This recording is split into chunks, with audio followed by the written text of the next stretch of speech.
সেই কাজগুলো আমরা সবসময় করব, যে কাজটাতে আমাদের গাছকে সবসময় ভালো রাখতে পারে। আর এই ভালো রাখতে গেলে আমরা এই সকল কাজগুলো কিন্তু সবসময়ই গাছের করব। গাছের পুরানো পাতা, গাছের মাটি আমরা নির্দিষ্ট সময়ের সঙ্গে সঙ্গে বা সেই সময়ের সঙ্গে সঙ্গে কিছু কিছু কাজ কিন্তু করব না। গাছের প্রয়োজন থাকবে আর সেই কাজগুলো আমরা করব।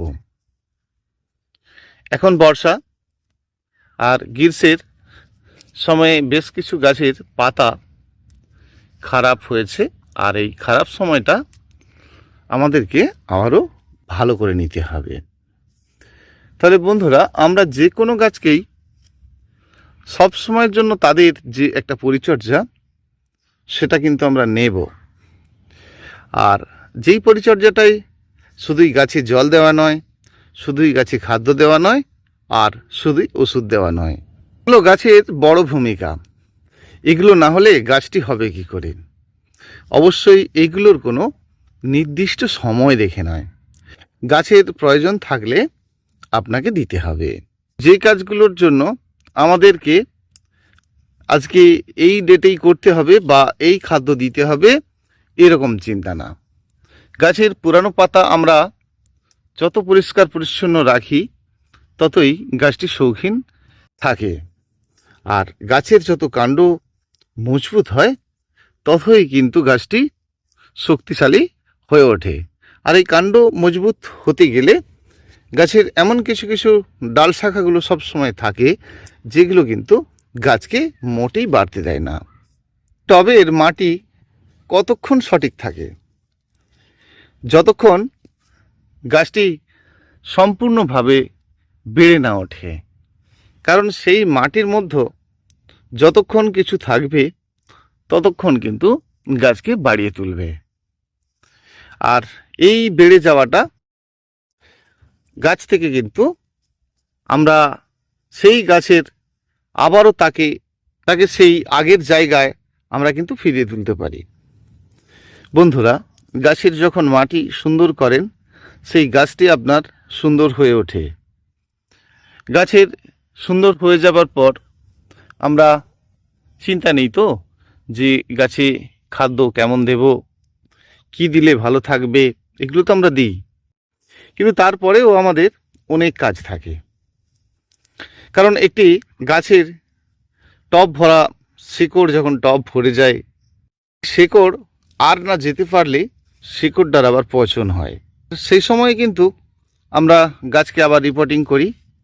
তাহলে এর একটা নির্দিষ্ট সময় রেখে নয়, যে কোনো গাছ যেমন সময় আপনি রোপণ করেছেন তার শিকড় সেই সময়ের মধ্যে, ধরুন আপনি আজ থেকে 6 মাস আগে রোপণ করেছেন, তাহলে সেই সময়ের পর আজকের দিনে দেখছেন গাছের পাতা নিচকার হলুদ হয়েছে, গাছের অনেক ডাল শাখা এবং গাছটি সুন্দর হয়েছে। পরবর্তী অবস্থাতে আপনি দেখছেন বেশ কিছু শৌখিন পাতা খারাপ হয়ে গেছে, উপরের দিকে বেশ কিছু পাতা ভালো রয়েছে। এটির যে কাজ আমরা কি করব? দেখুন, যে মাটির মতো খাদ্য থেকে গাছটি আপনার বড় হয়েছে, সুন্দর হয়েছে, সেই টবের মাটিটি সুন্দর ছিল বলে কিন্তু এত সুন্দর হয়েছে। বর্তমান সেই গাছের শেকড় তো যে পরিমাণে ছিল সেই পরিমাণে এই গাছটির বৃদ্ধি হয়েছে। সেই পরিমাণের শেকড় আজকে ধরুন নষ্ট হয়েছে এই বৃষ্টিতে, প্রচণ্ড বৃষ্টিতে, তো সেক্ষেত্রে কিন্তু সে পরিমাণে কিন্তু এই কাণ্ডের যে ডাল শাখা ছিল সেই সকল কিন্তু সঠিকভাবে ওই শেকড়ের দ্বারা গাছটি ঠিক থাকতে পারছে না। সেই জন্য আমরা সহজেই কিন্তু এই কাজগুলি করি। গাছের কিছু সূক্ষ্ম সূক্ষ্ম ডাল, তলাভাগের কিছু ডাল, গাছের উপরের কিছু অংশ আমরা যখন গাছ থেকে কেটে কমিয়ে দেব শেকড়টির সঙ্গে, তখন কিন্তু এই গাছটির ব্যালেন্স আসবে। কারণ যে পরিমাণে শেকড় ছিল সেই পরিমাণেই গাছের ডাল শাখা সকল কিছু ছিল, সেই পরিমাণের শেকড় নেই, তাহলে তো গাছের পাতা হলুদ, গাছের যে খাড়ত্ব সেটা তো হবেই। স্বাভাবিক। কিন্তু এই যে মাটির মধ্যে নানান রকম পচন হয়েছে, আপনার শেকড়ের পরিমাণ অনেক কমে গেছে, গাছের খাড়ত্ব অংশটাই বেশি হয়েছে, কাণ্ডের মধ্যে সঠিকভাবে শক্তি নেই এবং শুকনো শুকনো মতো আপনার গাছের কাণ্ডগুলি হয়েছে। প্রতিদিন পরে আমরা দেখছি সেই কাণ্ড উপর থেকে শুকিয়ে শুকিয়ে নামছে, তার মানে আমাদেরকে আরও কিন্তু কমিয়ে দিতে হবে। তাহলে কি হবে, গাছের শেকড়ের সাথে এর সঠিকতা থাকবে। এই সময়টা আমরা খাদ্য কি দেব, নিশ্চয়ই দেব, কিন্তু খাদ্য দেওয়ারও নির্দিষ্ট একটা সময় নয়। কারণ আপনি 2 মাস আগে গাছ রোপণ করেছেন, আপনিও কেন একটি নির্দিষ্ট সময়ে গাছকে রিপোর্টিং করতে যাবেন বা সেই গাছটিকে সেই সময়ের সঙ্গে আপনি খাদ্যটা দেবেন। আপনি যত গাছ রোপণ করেছেন সব গাছ তো আর একদিনে করেন না, অর্থাৎ রিপোর্টিং করার সময়ও কিন্তু আপনার একদিন নয়। অর্থাৎ যে গাছটির যে সময়টায় আপনার সমস্যা বোধ হবে সেই গাছটির ক্ষেত্রেই কিন্তু আপনি এই কাজগুলি করবেন। সময় গাছের পরিষ্কার পরিচ্ছন্নতা এবং গাছের কাটাই ছাঁটাই এবং মাটির মধ্যে যে ড্যাম্প বা যে শেকড় নষ্ট হয়েছে তার উপরে আমরা যখন খাদ্য দেব অবশ্যই ভালো কাজ হবে। কারণ তার আগে এই যে মাটি রয়েছে এই গাছের গোড়াতে আমরা হিউমিক অ্যাসিড দিতে পারি এবং আমরা টেন কম্পোস্ট দিতে পারি। মাটির মধ্যে যে সকল ড্যাম্পগুলো লুকিয়ে রয়েছে সেই জন্য কিন্তু আমরা এই রকম অবস্থাতে থাকলে অবশ্যই চুনের জলটা দেব। সেটাও আমরা জেনেছি যে 10 লিটার জলে 100 গ্রাম চুন নিয়ে এই ভেজা মাটিতে আমরা দেব। তারপরে কিন্তু বৃষ্টি থেমে গেলে, ওয়েদার ভালো হলে মাটিকে সম্পূর্ণভাবে আমরা এলোমেলো করব, সেই শুকনো হবে, তারপরে কিন্তু আমরা সকল খাদ্যগুলো দেব। আমাদের গাছটি কিন্তু এক কথায় খুবই ভালো থাকবে। নমস্কার, পুষ্পশ্রী নার্সারি কোলাঘাট, আমি কমল শেয়ার করছি আজকে গাছকে ভালো রাখার জন্য কিছু টিপস, আর যেগুলো আমরা সবসময় আমাদের গাছকে ভালো রাখতে পারবো। আমার ফোন নাম্বার 9609456194। একটি গাছ সবসময় আপনার সুন্দর থাকবে, গাছে ভর্তি ফুল হবে, গাছের যে গ্রোথ সবসময় কিন্তু মনের মতো থাকবে। প্রথমটাই গাছ দেখে ভালো লাগবে না, কারণ গাছকে বাড়তে দিতে হবে, গাছ লম্বাটে হবে, গাছের কাণ্ড কিন্তু তবেই মজবুত হবে। মজবুত কাণ্ড এবং গাছ শক্তিশালী হয়ে উঠলে, গাছের কাণ্ড সঠিক থাকলে, একেবারে মজবুত কাণ্ড হয়ে গেলে সেই গাছটিকে আপনি আপনার মতো করে গড়ে তুলবেন। এটি একটি শিউলি ফুলের গাছ, আর প্রথম থেকে কাটাই ছাঁটাই নয়, গাছটিকে বাড়তে দিয়েছি এবং তার থেকে ফুলও পেয়েছি।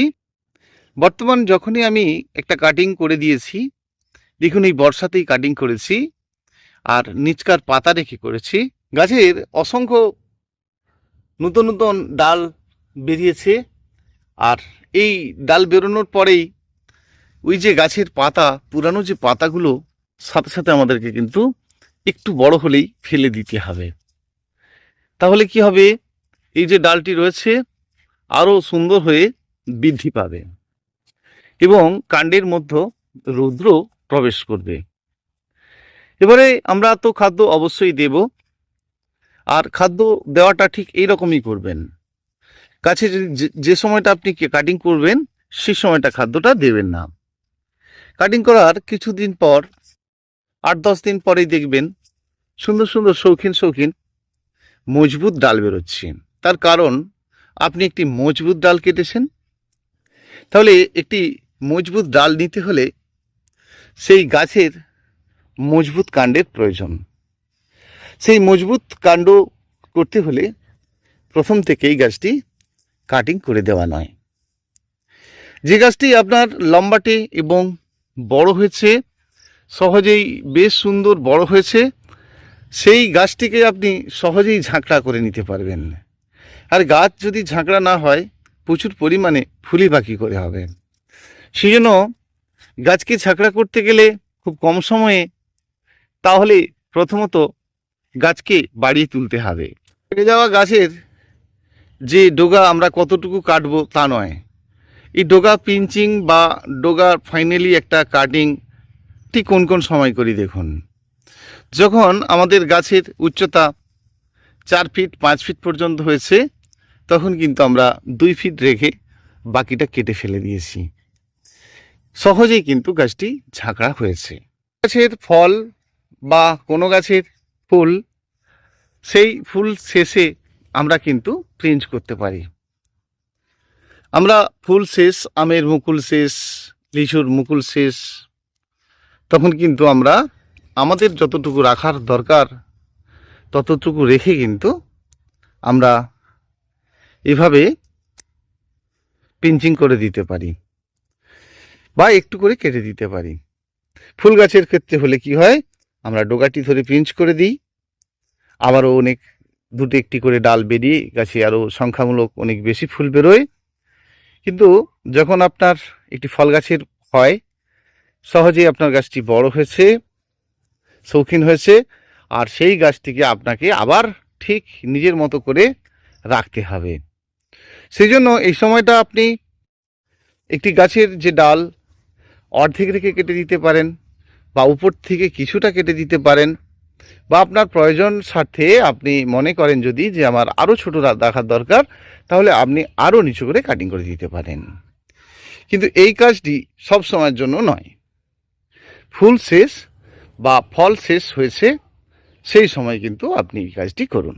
মাটিকে তো আমরা সবসময় শুকনো করতে পারি না, কারণ গাছ রোপণের পর সময় কিন্তু মাটিকে শুকনো করতে পারি না। একটি গাছ রোপণের পর মাঝে মধ্যেই কিন্তু আমাদেরকে একটু জল কম দিতে হয়। আর এই জল কম দিলে কি হয়, পাতার মধ্যে কুঠে ভাব থাকে না, মাটির মধ্যে পচন বেশি হয় না, গাছের পোকামাকড়ের উপদ্রব খুবই কম হয়। আর এই মাটির মধ্যে যত ড্যাম্প থাকবে তখনই কিন্তু ভিন্ন ভিন্ন পোকার জন্ম নেবে। যে গাছ আপনার বৃদ্ধিশীল, যে গাছ আপনার সুন্দর হয়েছে, সেই মাটিটিকে অ্যাসিডিক করার জন্যই সবসময় আপনাদেরকে সেই কাজটাই করতে হবে না, যে মাটিটিকে অ্যাসিডিক করে তুলতেই হবে। দেখুন, যে গাছে বৃদ্ধি হয়েছে, যে গাছে সুন্দর হয়েছে, তাতে প্রচুর পরিমাণে ফুল ভরে যাবে। সেই গাছটি আপনার দুর্বল অবস্থাতে রয়েছে, গাছের বৃদ্ধি নেই, সেক্ষেত্রেও কিন্তু আপনি মাটিকে আরও অ্যাসিডিক করে তোলার জন্য নানান কিছু দিয়ে ফেলবেন না। শুধু দেখবেন আপনার গাছের চেহারাটা ঠিকই রয়েছে কিনা। যদি থাকে আপনার গাছের গ্রোথ ভালো, যদি থাকে আপনার গাছ সুন্দর, তাহলে আপনি খাদ্যের পরিমাণটা কমিয়ে রাখুন, দেখবেন আপনার গাছে ফুলে ফুলে ভরে উঠবে। সবসময় এই ফুলের গাছ বা ফলের গাছ, এগুলো সম্পূর্ণ রৌদ্রের অভাব হয়ে ওঠে। সবার ক্ষেত্রে তো সম্পূর্ণ রৌদ্র পাওয়া যায় না, সেজন্য যতটুকু রৌদ্র দেওয়া যায় এই 12 মাসি ফুল গাছ বা যে কোনো ফলের গাছ ততটাই কিন্তু ভালো। এর মধ্যে দু একটি গাছের একটু কম রৌদ্র পছন্দ করে, যে গাছ রৌদ্র কম পছন্দ করে অথচ আপনি রৌদ্রে রাখবেন, এই গাছটির ক্ষেত্রে একটু বলি যে সবসময় পাতাকে সবুজ রাখতে হলে সেই গাছটির আপনাকে ক্ষমতা সবসময় ভালো রাখতে হবে। তাহলেই তো আপনাকে সেই গাছটির নির্দিষ্ট সময়ে কাটিং করতে হবে। আমরা অনেক সময় হয় কি, গাছের কাটিং করতেই ভুলে যাই। আর এই কাটিংটা যে গাছের যে বড় উপকার বা গাছকে বাড়িয়ে তোলার একটা বড় জায়গা, আমরা যে সকল গাছকে কম রৌদ্রে থাকছে সেই গাছের ক্ষেত্রে আমরা যদি বারে বারে এই কাজগুলো না করি, যে বারে বারে কাটিং করছি না, তাহলেও কিন্তু গাছটি সবুজ থাকে। যখন আপনি একটি রৌদ্রকর জায়গাতে গাছ রাখবেন, সেক্ষেত্রে আপনার টবে বা মাটিতে যদি সম্পূর্ণ রৌদ্র খায়, কথাটি ঠিক মনে রাখবেন, সেই গাছটিকে সঠিকভাবে আপনাকে সুন্দর রাখতে হবে। আর সেই সঠিক সুন্দর রাখতে গেলে যেমন আপনার খাদ্যের প্রয়োজন হবে, তেমনই কিন্তু ডোগা প্রিন্ট করার দরকার হবে। রৌদ্রকর জায়গাতে যেমন আপনাকে কাটিং সঠিক সময়ে দিয়ে যেতে হবে। সঠিক সময় বলতে আমি এটাই বলছি, গাছের যখন ফুল শেষ হবে বা আপনার রোপণের যে সময়টা, সেই সময়কে কিন্তু আপনি লক্ষ্য করে খাদ্য, জল, সার, ওষুধ আপনারা দিয়ে যান মাঝে মধ্যেই গাছে, আর গাছগুলো কিন্তু আপনাদের ভীষণ ভালো থাকবে। বন্ধুরা, দেখা হচ্ছে পরের ভিডিওতে। আজ এতটুকুই।